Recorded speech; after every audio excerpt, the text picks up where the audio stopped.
मैंने एक्टर बनने का सोचा था तब ये ज़रूर था कि बड़े पर्दे पे आऊँगी, पर ये सारी चीज़ें फ़िल्म फेयर का रेड कार्पेट वॉक करना, यहाँ पे इन सब के बीच में बैठना, वो ट्रॉफी मेरे पास होना, ये सब मेरा ड्रीम था। ये मेरे लिए बहुत बड़ा डील है कि मैं फ़िल्म फेयर जीतती हूँ।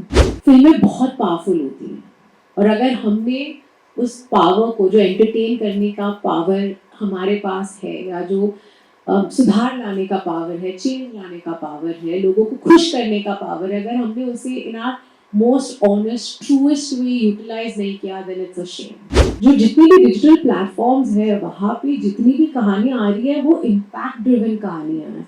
You believe टॉयलेट एक प्रेम कथा होनी चाहिए ओटीटी में? आई तो थिंक एब्सोल्युटली, मुझे तो लगता है उसका पार्ट 2 भी बनना चाहिए। कहानी क्या होगी मुझे नहीं पता, कोई प्रेम कथा। आज अब यहाँ पर जब आप फिल्म फेयर की प्रेस कॉन्फ्रेंस में हैं, तब क्या सोचती थी आप? अब क्या सोचती हैं आप? सर मेरा तो ख्वाब था, जब मैंने एक्टर बनने का सोचा था तब ये ज़रूर था कि बड़े पर्दे पे आऊँगी, पर ये सारी चीज़ें फ़िल्म फेयर का रेड कार्पेट वॉक करना, यहाँ पे इन सब के बीच में बैठना, वो ट्रॉफी मेरे पास होना, ये सब मेरा ड्रीम था। और हर साल जैसे बीतता जाता है, मुझे बहुत गर्व होता है कि मैं ऐसी परफॉर्मेंसेस दे पाती हूँ जिसकी वजह से एक प्लेटफॉर्म लाइक फिल्म फेयर वो परफॉर्मेंस को वैलिडेट करता है। एंड जेन्युइनली कह रही हूँ कि वो अपॉर्चुनिटी मुझे बहुत मोटिवेटेड रखती है। मेरे लिए बहुत बड़ा डील है कि मैं फिल्म फेयर जीतती हूँ और हर साल मैं उसे बहुत सेलिब्रेट भी करती हूँ, मतलब जब जब जीतती हूँ हर साल। एंड आज मुझे लग रहा है कि मैं आई वेक अप एवरी डे और मुझे लगता है कि क्या ये सच में मेरे साथ हो रहा है, ये सारी चीज़ें क्या सच में मेरे साथ हो रही है, और बहुत सारा ग्रैटिट्यूड है।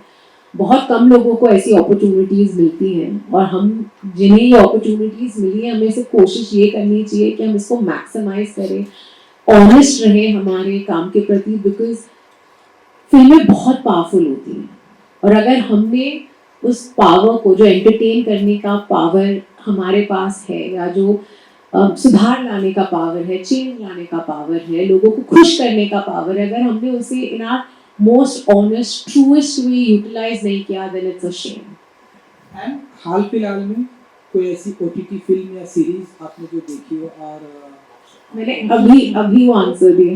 मतलब अच्छा, ये भक्षण और कोई नहीं, सिटिजन हनी बनी मुझे बहुत बहुत बहुत मजा आया देखकर।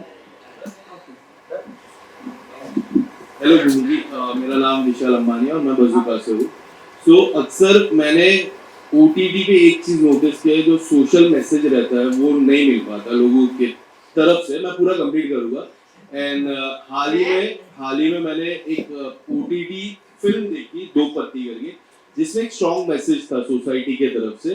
एंड आपके कई मूवीज में मैंने देखा है, जैसे टॉयलेट एक बड़ी प्रेम कथा जैसी मूवी है, जो मुझे ऐसा लगता है कि ओटीटी में बननी चाहिए और लोगों तक और लॉन्ग फॉर्मेट, जैसे सर ने कहा कि what is OTT, it's a long format में उस तरह का मैसेज जाना चाहिए लोगों तक और लोगों तक पता चलना चाहिए कि आज भी वो समस्या है। और if you want to explore something like that, so ऐसा कौन सा सोशल प्रॉब्लम है जिसको आप एक्सप्लोर करना चाहोगे? मेरी लिस्ट तो बहुत लंबी है, मेरी लिस्ट मेरी पहली फिल्म से ही चल रही है, पर मुझे लगता है कि एक्चुअली इनफैक्ट जो जितनी भी डिजिटल प्लेटफॉर्म्स है वहाँ पे जितनी भी कहानियाँ आ रही है वो इम्पैक्ट ड्रिवन कहानियाँ हैं।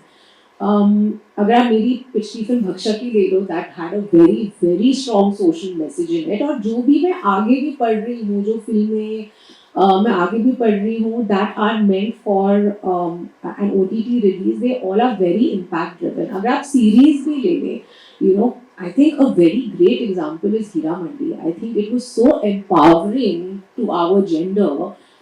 So I feel a little differently. But अगर कोई specific cause, यार मेरे पास आती ही cause वाली फिल्में हैं। But do you believe toilet एक प्रेम कथा होनी चाहिए ओटीटी में? I तो think एब्सोल्युटली, मुझे तो लगता है उसका पार्ट 2 भी बनना चाहिए। कहानी क्या होगी मुझे नहीं पता, कोई प्रेम कथा। Thank you so much Guru ma'am.